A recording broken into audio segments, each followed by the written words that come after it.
The ASR side opposite using the sub-arch contact, there's some confusion in my manual, in the 92, 93 Muncie manual, as to what angle you use. And in this one, you're using, your stance line is the same as the transverse contact. So it's going to be the plane line of the atlas. But then the where you're coming in 90 degrees to, the transverse contact, you're accommodating the shoulders to bring it back up the convergence angle. But on this one, you're pushing it up against the or in this case, the left condyle. Like you're jamming is probably the wrong word, but to help guide the adjustment, you're pushing it up against the skull on that condyle, and then rolling it back up that joint using the subarch. So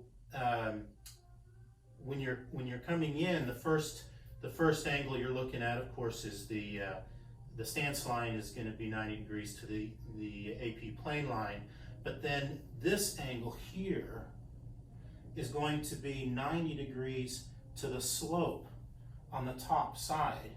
So if you have a really steep slope, you're going to be up here. If you have a really shallow slope, you're going to be way down here, and you're probably going to want to do the other side. So we come in, and let's say the slope is 40, and the way it was in Muncie's manual is that the steeper the slope, the more inferior you got, which doesn't make any sense. It just got drawn wrong. So what you want to think of is the more, the way I do it, there's different ways to hold these, but I like to do it this way. The more steep the slope, the higher up I am. And I'm thinking of myself as 90 degrees to this angle. Now, you can also hold it like this and say shallow, steep. You just want to come in 90 degrees to that condyle slope, and then do the adjustment. The contact, you have to kind of find it by going from the spinous process of C2 and the transverse process of C1, and then coming up and kind of digging in, like this, and then this arm is coming in 90 degrees, so it's along the slope line.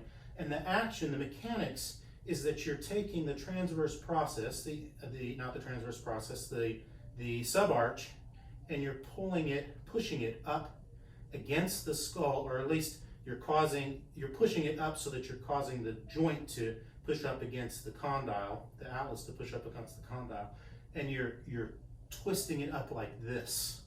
So your adjustment's going to be a little bit different than a lot of the others. The episternal notch is not going to end up through the pisiform.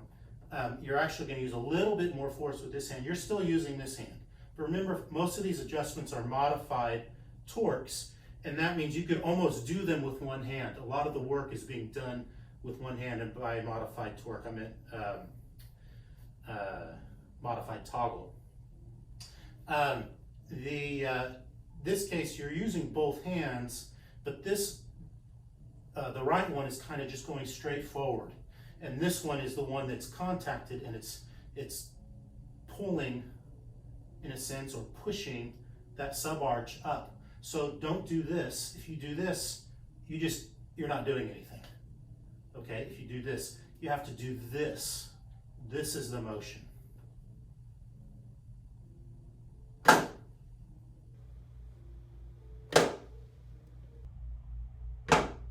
And you end up with the arms beyond the contact point, and your whole body is going forward.